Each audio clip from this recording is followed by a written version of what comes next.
Hello everyone, this is Taryn with Wonderfully Made Handcrafting, and welcome to day 13 of By the Wall for God's Equipped by Jesus devotional kit. Now today I still want to focus on the sword of the Spirit, and we're talking about how Jesus is the Word. And so I am taking out that Put on the Armor stamp set, and I'll be stamping out this sword. I'm painting this paper with a little bit of silver metallic paint that I picked up from Walmart, and then I'm also spraying it with some distress mica spray. Now, I end up doing this whole thing over again, but I did want to show you the process. I am making sure everything is dry, and then I'll take out my stamp positioning tool. This is the one from Stampin' Up. I love it. And this sword was a little too big for my normal stamping block, so that is actually why I decided to take this out. I do decide to use some archival ink because I thought since the top might be a little bit slippery, but once I cut this out and I'm looking at it and everything, it looks a little too dull, like it doesn't have this bright black. And when I put it on the back of the card, it just doesn't pop like I want it to. So I'm continuing to try to work with it and see if I, want to do this all over again. But ultimately, I do decide to stamp this out again instead with some VersaFine ink, and then I will emboss it with clear embossing powder. But before that, I decided to work on this background. So originally I was going to have this muted blue, but I decided I needed a little bit more pop or something in the background. And so I decided to flip it over and use that damask print that's on there.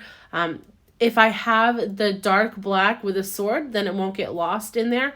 And so that is why you see me starting this process all over again. I just took a scrap piece of paper from last time. This time I am not spraying it with some distressed mica stain. I was thinking it might have made it a little bit more muted, the black, because it's darker. And so I want to keep that bright silver now. And so now you'll see me, I use my VersaFine ink, stamp that down, and then I'm going to come back with some clear embossing powder. This will make sure that that ink doesn't move because it could be a little bit slick on the surface with that paint. Now you can definitely see the difference of these two stamps with the archival versus VersaFine that's embossed, and I'm definitely happy with the darker one. So now I need to figure out how I want everything positioned on this pocket card. And the only way to really fit this sword on is to have it at a diagonal, which is okay because it's actually what I was envisioning beforehand. And then I'll take this fabric out that was an addition to the kit. I decided to use this blue polka dot one just because I want that floral to really pop on the card that's already there. And I do distress it by tearing the edges and making it fray a little bit more. I'm folding it up a little bit and adding my two staples down, and then I'm going to actually cover it up so you won't even see those staples. I take out my canvas bag that holds the kit, and I'm going to actually stamp on that using the Matthew Mini Alpha. So I'm just making sure I have a good place to add that alpha. So I'm cutting off any extras, and then I'm going to stamp out sword. I don't have a ton of room.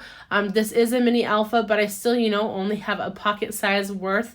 And so I'm actually positioning my word to the left-hand side of this because you'll see in a couple seconds that I actually take out my crocodile and I will add a little eyelet to that fabric piece.